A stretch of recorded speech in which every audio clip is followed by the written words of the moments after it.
Hi guys, this is Girl Can We Even Say That podcast. I'm your host Becky, and today we are sitting here with Carly. Hi.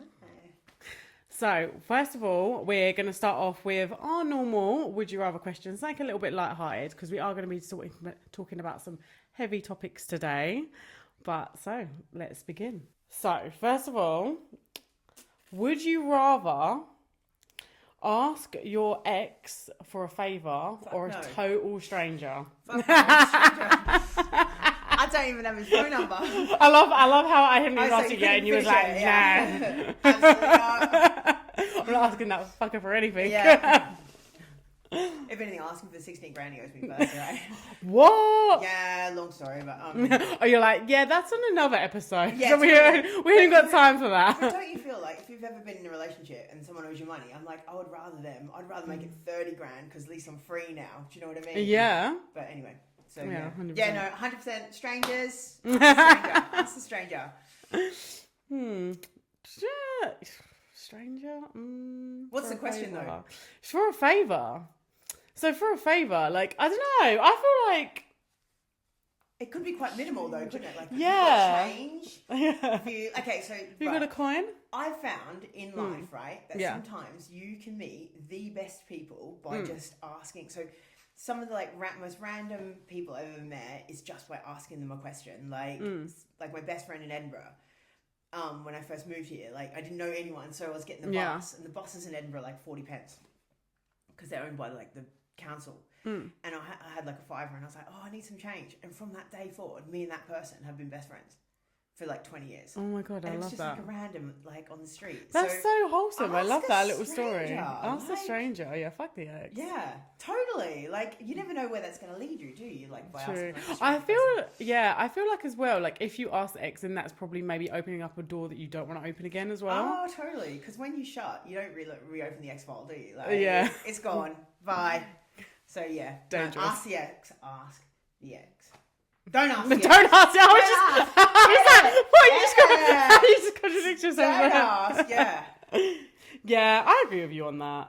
I feel like if you are asking the ex, you're asking because you want to open something. Oh yeah. You're asking for like you're dipping your toe back in because you're like trying to thingy the waters. But I think it depends on what your like ending was with that ex, because for me I was like bye bye, yeah, totally. Literally plain bye. But then you can yo-yo, can't you, with exes as well, so it's like true. I feel like the ones that you yo-yo with though are normally the ones that are more traumatic, like you had like a trauma bond or like something's kind of like kept you there, but probably not like the healthiest way. Yeah, totally. Really. I think, what do they call it, like when you're like it's like a form of unhealthy relationship, like where you're like when you're where you're like tied to someone. Yeah, is it like is that trauma? Is it a trauma bond? Yeah. I can't remember what it's called. Like codependent. Yeah, like codependent. Oh, okay, yeah. But I think I feel in any relationship, right, you do become codependent because, especially if you live together or you have children or whatever, like of course.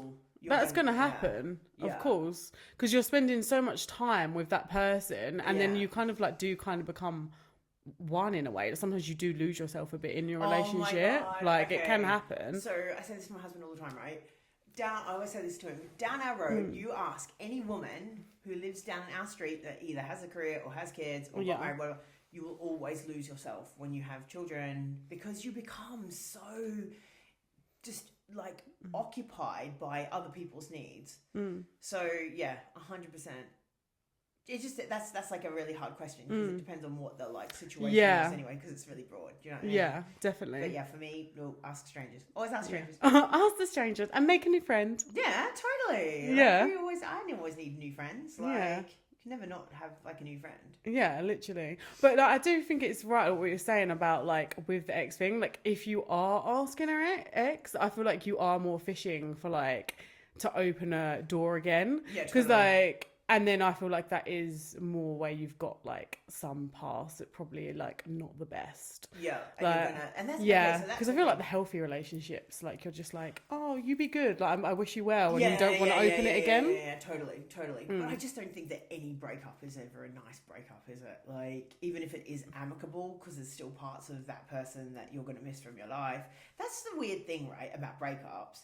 is that that's it. It's done. Like, and for me, like when I broke up with my first boyfriend, like I've only ever had 4 boyfriends. Well, 3 and I got married. Shoot, I keep thinking you're my friend. I talk with my hands too sometimes. Yeah, I'm like fling them everywhere. Woo! Like so when I broke up with my first boyfriend, like I literally like I have never seen him again. Yeah. Like gone 21 years. He still lives in Sydney, and then I obviously live here. And it's weird because you're like you're mourning the loss of like someone that used to be in your life. That of course. Meant a lot. And it's almost a death, really, isn't it? Yeah, it's such a weird topic when you think about like exes and stuff like that. You spend so much time with them, like even with like my ex-husband, like you think like we had like 7 years together, and then going from that to like nothing, not speaking. Like it is odd. But then also I do find it odd when obviously it's different once you've had like I don't know like trauma or like something that's gone on in relationship. But if you've like finished amicably, say, like I wish him well, like I wish him the best sort of thing. Do you know what I mean? Like, if you've had so much love there, I don't get when people, if they have amicably and then they're just like, oh, like I don't give a shit about them or whatever. Like I care, like I don't love him anymore, but I care and hope he's well and hope he like meets someone and is happy. Yeah, because I'm just like there was love once there, so like totally. But someone once said to me, right, there's this saying and it says reason, season, and a lifetime. And they say people come into your life for a reason. They're there for a season, or they're there for a lifetime. Heard this. And it's I've heard this. Powerful, yeah, like because I would like to think that as a friend. I was talking to my sister on the weekend, and I said to her, "Oh, I'm still friends with like a friend of mine, and from Australia who we met when I was 11, and he was older than me, but he knew my sister, so." Me and him are still best friends. Like, I'm 43 and, I've been friends with him since I was 11. So it's like, I'm a friend for life. Do you know what I mean? I love pride that. myself on the fact that, like, I'm a good friend. I'm always there for my friends. And it really is, like, it says to my daughter, like, it's better to be able to count all your friends on one hand. Oh, yeah. Than not be able to go, hey, I don't know where. Yeah. You know what I mean? Like, quality over quantity every day of the week. Every day of the week. Any day. And, like, you kind of, like, the measure is, right, when you're, like, for me, I'm like the standard, the benchmark is if I'm in fucking shit, I need you to answer the phone at 3 a.m. Yeah. And either come pick me up because I'm a mess or do you know what I mean? Yeah. So that's like the benchmark for like solid friendship. Yeah, definitely. Because like you said, there's different levels of like different friends that you have. Like, you know who you can phone at that time, who is more of like do you want to go for a coffee? Like really chilled. Totally. Yeah, you just like, and I feel like them friends that like are the ones that just for a coffee, I'm sure they've got friends that like will ring them at 3 o'clock in the morning. Yeah. You're just not that friend to them because obviously you can't be that friend to everyone because it would be a little bit weird, much. Right? When you meet friends and then you introduce them to other people and then they become friends but they cut you out. Have you ever had that? Do you know what? Have I had that? I have had that. Do you know what? I haven't. I've seen that. I've seen that. Yeah. I've seen that. But like, I personally don't think that's happened to me. It has happened to me. I don't think so. Proper hurtful. Yeah, that's awful. But like people that I used to know, they would like we introduced them to our friends and then they became friends. And then it was like we weren't part of a group that we didn't give a fuck to be a part of. Yeah. Like I'm a lone rider. Like I'm happy to just, if I don't see my friends for 20 years, I'm all right because we're still friends. It's of course. But I just find that really weird when people, and they don't acknowledge as well, because what these people did is like, they became friends. We got cut out the group, and like they all went away camping. And I saw it on social media, but I'd seen them like on the Friday, but no one had said that they were. That's so sneaky, so sneaky. Thank you, because you know what, with like gaslighting and narcissism, it was made like it was my fault and I was the one with the problem. And I was like, dude, you fucking cut me out. Yeah. Like, dude, like, but to not even explain, I find that really weird. Because the thing is, they know what they did because they didn't say anything to you. If they just casually went like, "Oh, like we're going camping or whatever," you'd be like, "All right, cool," or whatever. But it's the fact that they knew what they was doing because they didn't tell you, and then you saw it after. And then they did it again, and my kid had a play date with one of the other kids, right? And then I was like, "Oh, what's up to the weekend?" And the kid jumps out and says, "We're going this." And then she's like, the mom's going, "Shh, shh." And I just thought, yeah, fuck no, you. literally. No, fuck Yeah, that. and it was done after that. But you don't need friends like that in your life. I feel like people anyone show need friends their like true that? colours, don't they? Yeah, when there's stuff totally. like that. And that's the thing, like, and that was what you just said. Who needs friends like that? Because when you're the kind of person that would give the shirt off your back to anybody who needed it, and if I don't have it, I'll go find it. Yeah. To you. Like, I'll go find that shirt. yeah, turn it off and go steal it from someone else. Do you know what I mean? No, I wouldn't. But no, Maybe. you do though, because you think, oh shit, like, oh, how Yeah. can I, help them? Of course. But yeah, I just feel that like people, like, it's like fashion and music, and friendship is so disposable. Yeah. And it isn't disposable to me. Like, Yeah, of course. friendships are investments, you know. Yeah, of course. So Yeah, I agree. go back and start as a stranger. Don't ask the ex. Oh yeah, Don't think we you're just went way off. Yeah, so we've got back there.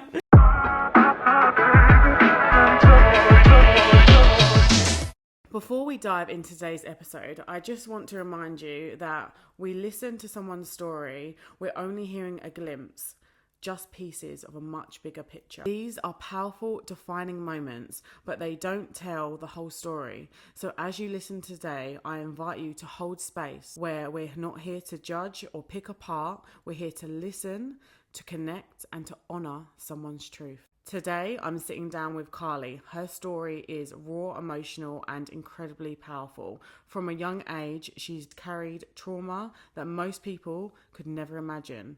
And yet, she's still here, breaking cycles, finding strength, and raising two beautiful girls. I'm truly honoured that she's trusted me and all of us with her journey. Some of her story you may hear in your own story. I hope this conversation reminds you that you're not alone. In this episode, we are talking about childhood trauma, mental health, addiction, healing, and survival. These are sensitive topics, so please take care of yourself after listening. I hope it resonates as well. Definitely. Because I do think that, like, every day is just a fucking struggle for anyone in life. Do you know what I mean? Like, everyone's broke. Like, we are getting fucked each way we can. Yeah. You know, it's just, Everyone has something. Everyone's going through something. Don't know what it is, some but days it's like suffocating. Like, we're talking about school holidays. yeah. So, you know, I'm going through this process at the moment, like, where there's perimenopause involved and just trying to make changes for the better as well, like, in my life. And if you've got mental health, then you need times where you can meditate. Of course. But when you're on school holidays, I feel like it's almost like there's PTSD there because it takes you back to lockdown. Yeah. You know, and lockdown should have been sold to everyone, like, take the time, enjoy yourself, rest, replenish. This will never happen again in our lifetimes. Like, garden. And we had the best summer. So it wasn't like, you know, I was outside all the time with the kids, but it was sold to you like fear. Like, don't leave your house. You can't, like, meet other people. Stay in your bubble, all that sort of stuff. And all it did was just, you know, incur so much more mental health on people. Like, my youngest, she is a lockdown baby, so she was born in 2019. Yeah. So by the time, was lockdown 2020? I think, yeah, it's like 5 years. So I'm pretty sure it was, yeah. There's lots of, like, social inadequacies. No, it's not the right word to use. Lack of social Awareness? For little kids, yeah. Like, you know, the teachers in our class were saying that all the kids are all the same. They're very clingy. Yeah. There's, like, where they would have, because when lockdown came, she would have been going to play. Yeah, she lost out on so much, like, social. Yeah. Yeah. So those social awareness, and social boundaries. You know, it's a real work in progress. Yeah, it just shows how important that stuff is. To be honest with you. But I feel like each time, and I think a lot of mums, either they would want to be honest and admit it, but I feel like there is a lot of PTSD behind mums being at home because you were kept working, you were managing the house, you're like managing kids. Yeah, of course. Then the homework was put back on you, and it's just like this whole thing is it could have been done so much better. Yeah, of course. So talking about childhood, going back to your childhood in Australia, what's the earliest memory that stands out for you? It's funny because I actually rang my mum about this the other day. Do you know hash browns? Yeah. So you can get like little mini. Have you seen the little mini ones? They're like that, and they kind of look like little nuggets. What, like they got the spaces on them? No. Oh, okay. They're like little like they're about that Oh big. no, I do Mini know. hash Yeah. browns, I think they're called, Sorry, I do know. So Yeah. in Australia, they're called what are they called? Potato gems. And I was making them for my kids the other day, and I said to my mum, I texted her and I was like, "Mum, look at these! I found these in the UK." And like my earliest childhood memory would be my mum making me these like potato gems after like preschool, and my mum was like, "You have the best fucking memory." But for really long term. How old was you then? 4, 5. 4. You've got it goes back. Really I good can't long-term remember memory. stuff from like such a long time. Really like, good long term that's all. memory. Yeah, but really good. like whether I can't remember whether I had a bath like in the morning or not. Do you know what I mean? I'm like, oh fucking hell, it's like on my brain. But that would be my earliest childhood memory. But I feel when my parents broke up and I was 7, like I can remember every single detail about that like time. Yeah. And them telling us. And then did they sit down and tell you? Sat us all down. Okay. And then so there's 5 of us. There's like 4 older, and I'm the youngest. But my mum and dad got married when my dad had kids because their mum died. So it's like a blended family. Yeah. New word, blended family. Yeah. We call it yours, mine, and ours. But oh, I love that. Yours, mine, and ours. Oh. We're in the 80s. Yeah, this was like 87. Yeah. In Australia, because Australia's 20 years behind Britain, right? It's very conservative. Not conservative as in Tory government conservative. Conservative as in you can't, if you've got tattoos on show, you can't go into a nightclub. Really? No. Fuck no. Wow. Like, that's not like that now, though, right? yeah. Oh, it's done now? So because of like the crystal meth culture, it's so rife. Why is that big over in Australia? Oh my God, it's everywhere. Oh, really? Like, epidemic, yeah. So, because the bikers bring it in, anyone who's got tattoos is then associated to being like a it's so okay, I ridiculous. understand. Like, and yeah. So bring me back to what we were talking about again. What were we talking about? Just early childhood memories. Yeah. So, yeah, like in Australia, like being really conservative. I remember when my parents broke up, we weren't allowed to play with the other kids in the neighborhood because we were different. Okay. And yeah, it's just, I kind of feel like, could you imagine that now? Like, no, of course not. Did you do many like trips with your parents and stuff like that, or? We used to have, before my parents broke up, they had this business, and like, we probably would have been worth so much money now if they'd kept it, but shoulda, woulda, coulda. We used to like go, we always had like ski boats, like water skiing. Yeah. Or we'd do like diving, and my dad would have like a dive boat, so we'd go like scuba diving and stuff. Love. And then we used to do like, that was one of my childhood memories. So we used to have, there was a dam, and we used to take our water ski boat like up to the dam. We'd go camping for like 2 weeks, or at Christmas or whatever. I love camping. Do you? Love camping. Oh, shitting in a hole. Do you not like camping? Fuck no. I love having a shower. I love camping. Oh my God, what do you do in the middle of the night when you need a piss? Just pee in the woods. Oh my God. Just pee in the woods. Can we talk about peeing in the woods in Australia, about all the things that would fucking kill you? Okay. Maybe not in Australia. I'll take that back. Man. All right. Maybe not camping in Australia. So like where we used to go camping, it was like way out west. Yeah. And you get like really bad like thunderstorms and stuff. So I just remember this thunderstorm like coming through one night, like when we were out camping, and it just ripped our tent to shreds. And we were just in my mum's car. My dad was in his car because there were so many of us, so we had to take 2 cars. And just like the car just shaking because the storm was so bad. Wow. And yeah, but I was like, before we met about today, we were talking about trauma. Yeah. And so as a kid, I remember it was like Easter. And we were going home on the Easter Monday, so we'd been there for 2 weeks at the dam skiing. And like when you go water skiing, so when you come off your skis, the first thing you do is put your hand up in the air because you're just a head like bobbing around in the water, right? And this family next to us, there was like this full panic, and what happened was that something happened, and they couldn't find their daughter who was out water skiing. And it was her uncle driving the boat. And back in the 80s, like, you could be drinking and driving boats. Oh, and it was just, like, fine and no one... And he ran over the top of her and he didn't see her. Because obviously, like, you can't... Oh, my God. Yeah. And they couldn't find her. And for 45 minutes, they were, like, searching the waters. And then they found her and she'd run over her and her life jacket got caught in the propeller. And so they pulled her out of the water on her side, and I must have been 6. It was probably just before my parents broke up. I was 6, and I remember them pulling her out, and they had her by the shoulders, and they pulled her out on her side, and she had a big hole in her torso where the propeller had like drilled a hole for her body. Wow. And I just That's so heavy to see. Yeah, but That's I know, right? How to fucking intense is that? That's so intense to see that. Even for an adult, that's intense. Let alone a child to see that. I say this to my mum now. I'm like, why did we not talk about that? And she was like, I don't know.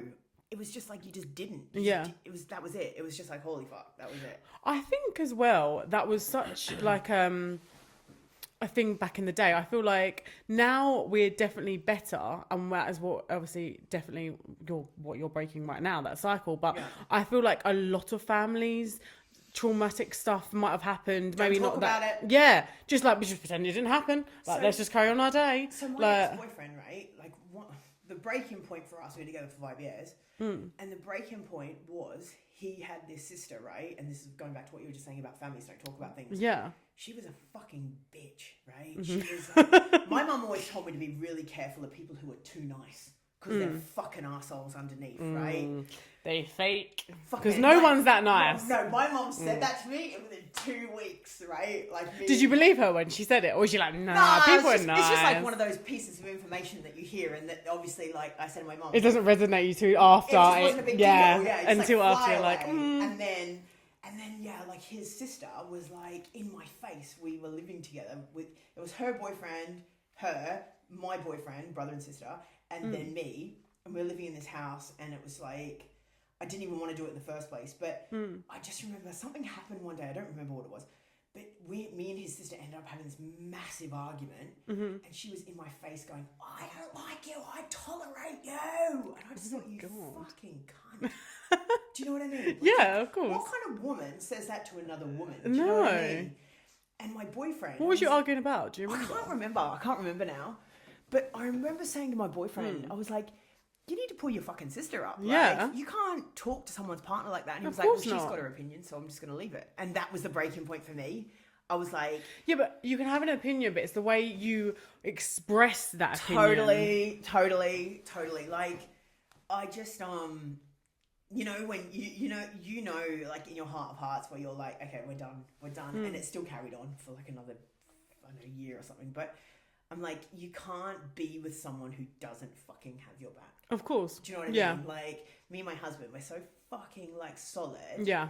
That like, well, obviously as we get going, the more things I start telling you, like, that's, you know, like, you can kind of... you can rely on him. Totally. Yeah. But also we have children together, so...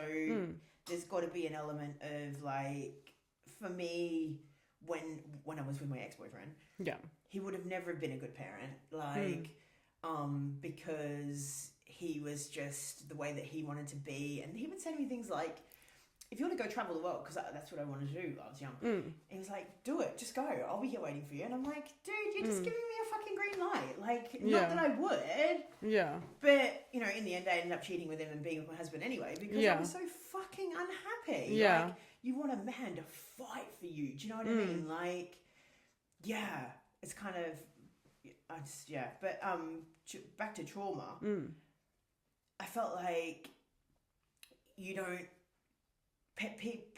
I'm very open with my kids. Like, I want them to know about, you know, I had a really bad day yesterday. I just got my period. Yeah.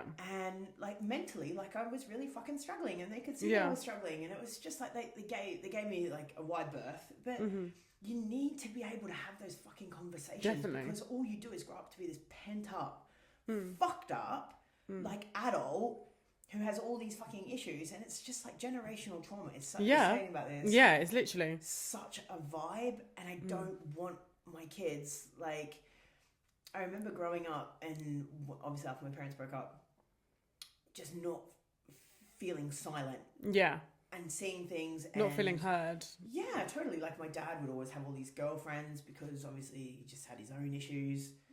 But I feel like, you know, things that made me feel very uncomfortable, I didn't have that, I felt so shy, or you didn't have your voice. And I always say that to my girls. I'm like, whatever happens, Yeah. if you don't feel comfortable, you say, or you Yeah. bring mummy and I will come and get you. You Like, come, you tell me.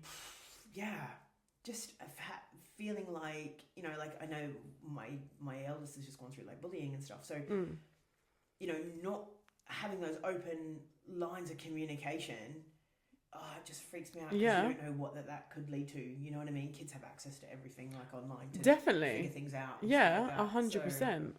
So yeah, childhood trauma. It's a Yeah, vibe. literally. It stays with you forever. So what's your happiest early memory? Let's do something a little bit more light-hearted after that. Oh, I don't know. Was there anything that sticks out that you done with your parents, or like what? any like? Like, I know it sounds really bad, right? Mm-hmm. But I always compare my experiences to the fact that I wasn't sexually assaulted. Okay, that's mad. Isn't that fucked? Yeah, that's crazy.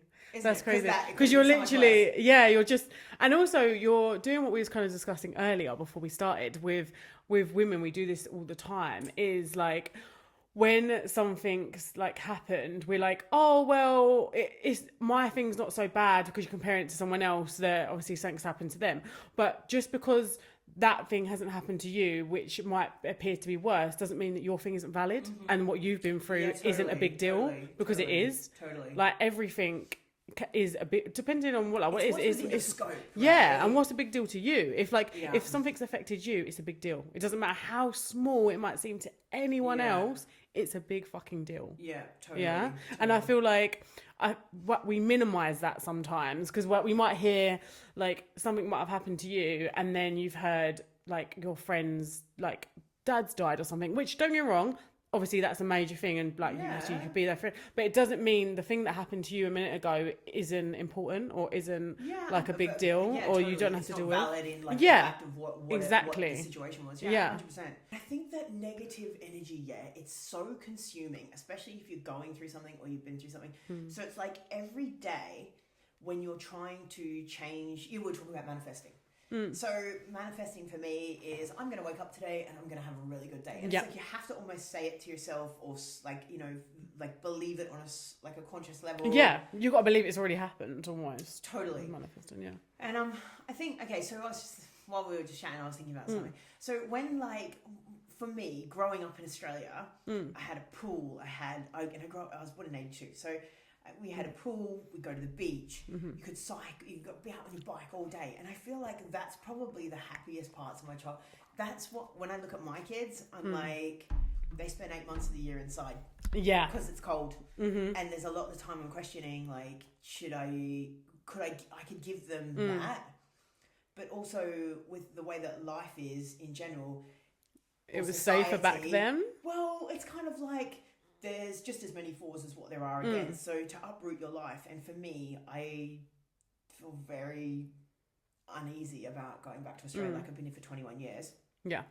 And I've been back once, and it was for 7 days. Yeah. And that was it. Do you find it's harder because of sort of like the experiences you had through in your childhood for that? So when you go back there, does it come back to you? And well, it's like the one time I went back, I was like, fuck this, I don't ever need to do this ever again. Yeah. Like, people say, oh, when do you go home? And I'm like, well, my home is in Greenwich. It's not, you know what I mean? I made my life here. I moved here with like 250 quid on a one-way ticket. So it was like fucking fight or flight. Yeah. You know? Yeah. But anyone who comes from trauma, their whole life will be lived in fight or flight mode. Yeah. You know, like I watched this interesting thing. They reckon about when you sleep. Like, I don't know, how do you sleep? Like, what's a comfortable way to sleep? Because for me, I'm like, I'm like this. I'm to the side. Do you put your hands up on your chin? No, I don't actually. Because that's like, I'm ready to fight. No, and that's I how don't. I do. I'm to the side, and I like wrap my legs round the blanket. So do I. I hate the skin touching. Yeah, I like to like. Yeah. I used to actually have a pregnancy pillow, just because I like to wrap my legs around something. Yeah, totally. Yeah, not a person though, because it's too hot then. Yeah, totally. Yeah, a person too hot. When my kids like to sleep with me, they're like, well, they always want to sleep with you, but you're just like, I'm like, I can't. I know it sounds really bad, but I can't stand being touched when I'm trying to go to sleep, because you kind of, before you go to you're in that transial state, and it's really quite nice, and you're kind of not really with it, but you're not asleep either. And that's kind of like, for me, that's my form of meditation in the day. It's not conscious meditation, but it is just like you're relaxing, you're breathing, and the thought of being, oh my God, someone putting their arm on your chest. Yeah. And you're trying to, fuck, I need to breathe. Yeah, Do you know what I mean? It's like anxiety, like really that. like restricting. So yeah, it's crazy. It's because like when we like talk about that sort of stuff, it's all, I feel like it all goes back to, like you said, like trauma and stuff like that. Yeah. There's so many little things in our lives and how we present ourselves, like certain like body language and like what we say, that quite a lot of people probably wouldn't even realize, but it's actually linked back to something else 100%, of how we 100%. present So ourselves. I got diagnosed with ADHD, and it wasn't about the diagnosis. It was about understanding me and going through my whole life feeling like I was never enough. I'm a neurodiverse person living in a neurotypical world, so things aren't catered for me. Like, you know, like you get a document and it's full of content, and I'm like, I can't even read that. You just don't know where to start. It's too much. Yeah, totally. Yeah. It's too much Overwhelming, for my brain to comprehend. But if it's bigger letters and it's paragraph, you're like, oh shit, I can this, I can stomach it a bit. Yeah, I'm the same, to be honest. I haven't got ADHD. I've got dyslexia, but because I think like that's all kind of like you've got the dyslexia. Yeah, I think it links sort of like in certain things with totally. different.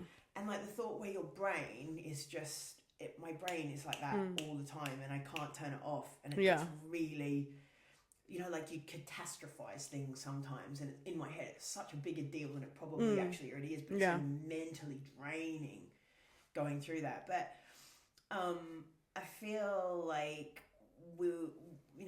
sleeping and childhood trauma. Like I used to go to bed at night, and I used to when I was little, and I would always never feel safe in my bed. Yeah, like I always felt scared, and knowing how that feels. So when my kids come in and they're like, Mom, I feel scared. Like one still sleeps in my bed. We try and put her in like in the other room, and she just finds her way come back. And my husband is the only person I've ever met, he's like 57. He's got no qualms about how he grew up. He's not fucked up. Like, he's so on a level, like complete opposite of me. And probably balances you out very well, though. Man, so like, because sometimes he's like, babe, do you want to just have a think about this? Like, just slow roll. Yeah. You know, it calms you. Yeah, and love finding that. like you. When my kids come in and they're like, Mom, I feel scared. I'm like, you don't have anything to feel scared about. Like, we are here.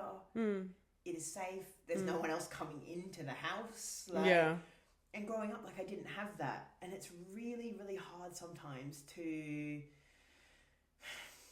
be like my husband will say to me, babe, it's okay that they feel scared.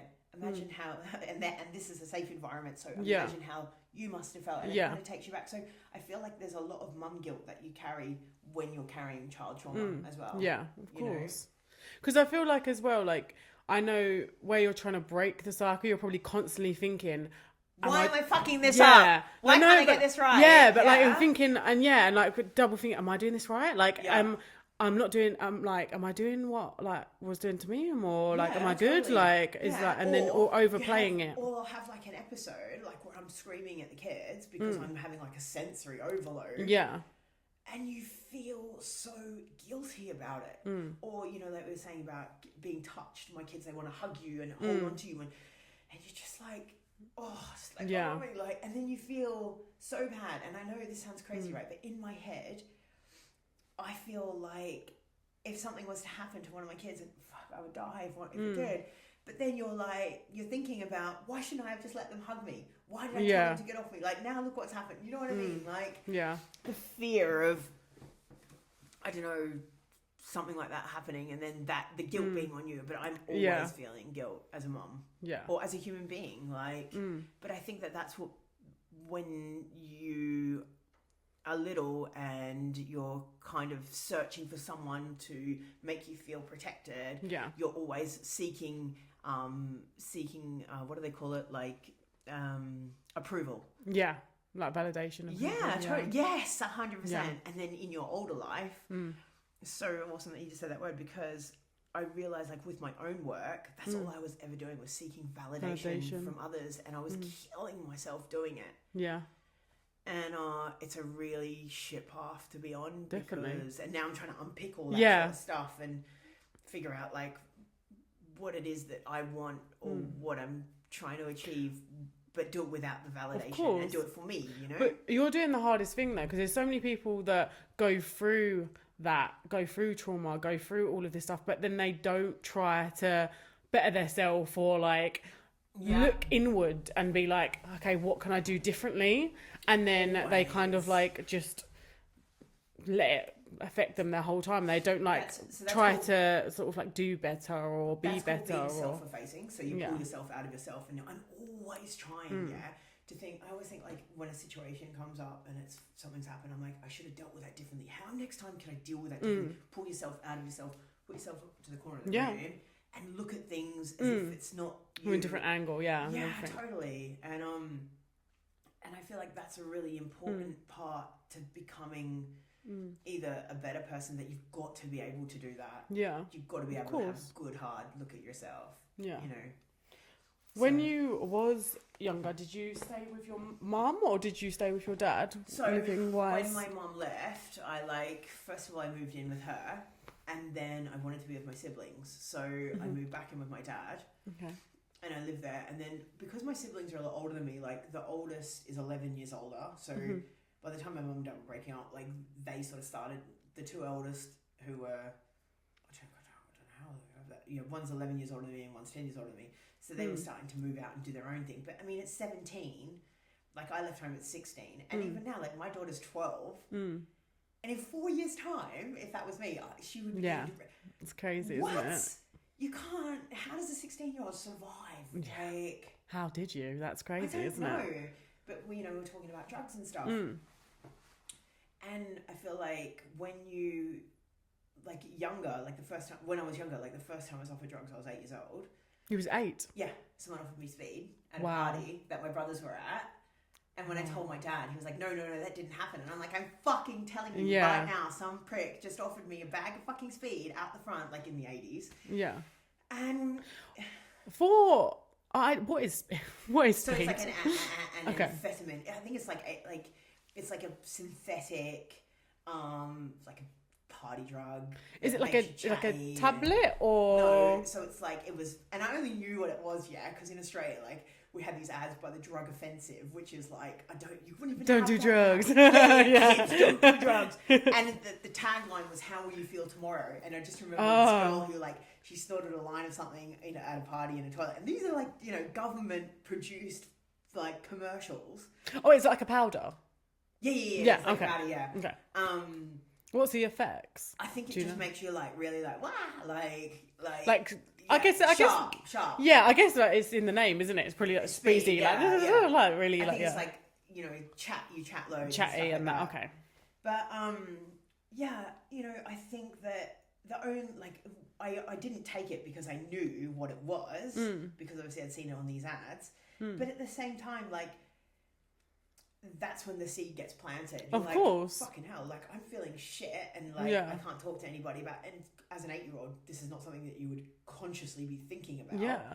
And also, you're getting offered to this at such a young age. It's almost they're offering it to you and it's normal almost. I know. Because it's not it seems to be a taboo. It's such a young thing. You've casually been offered it. You're 8 years old. You're not really thinking excuses, don't you? Go, maybe I looked older than what I thought I did. Yeah. Do you know what I mean? There you go. You're back to making the excuses again because some fucking weirdo thinks it's okay to offer kids drugs. Yeah. So yeah. I kind of feel like that was my first sort of encounter with drugs, but that is kind of this is what they say. That's when so when you go through NACA, AA, you do this. It's called a big book, and it's about 12 steps to recovery. Okay. And I learned this later in life, but they say that's the obsession. So the obsession with them in the planted the seed, basically. 100%, planted the seed, 100%. And then they planted the seed, and then also where you haven't got this open space at home to talk about it with your parents, you've kind of like shut down. Yeah, everything. That didn't happen. Yeah, exactly. Like... That's been shut down. You haven't. If he'd then been open to you and actually spoke to you about it and been like, okay, so that's not normal. That's not okay.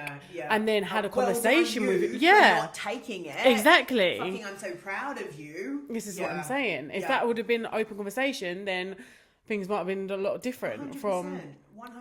From the next time that you was offered. We were saying this the other day, like when we were chatting, that I believe the way to raise good, well-rounded human beings is to install a sense of self-esteem. Like we were saying about, my kids doing whatever it was, a chore or something like that, because when they've completed the challenge and they've exceeded it or done it successfully, you're like, holy shit, I just did that. Yeah. And there's that sense of self-fulfillment. Yeah, and pride. But yeah, and I just feel like as a child, when you're told to be quiet, when you're seeing things that are completely illegal, and just you're being told to be quiet and your voice isn't counted. Yeah.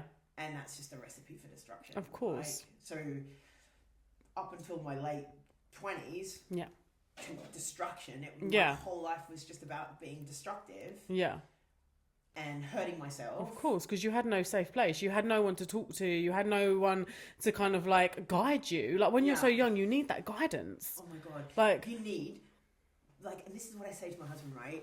Is that our kids, I might have my fucking meltdowns, like most moms probably do. So every mum does. You're human, yeah. And stop playing down how I'm feeling while I'm trying to raise kids who I'm trying to make them good, honest human beings and not fuck them up like I am. So you've got that pressure on your shoulders, but I feel like it's just I don't know. It's a lot. It's a lot, ain't it? It's really a lot. It's heavy.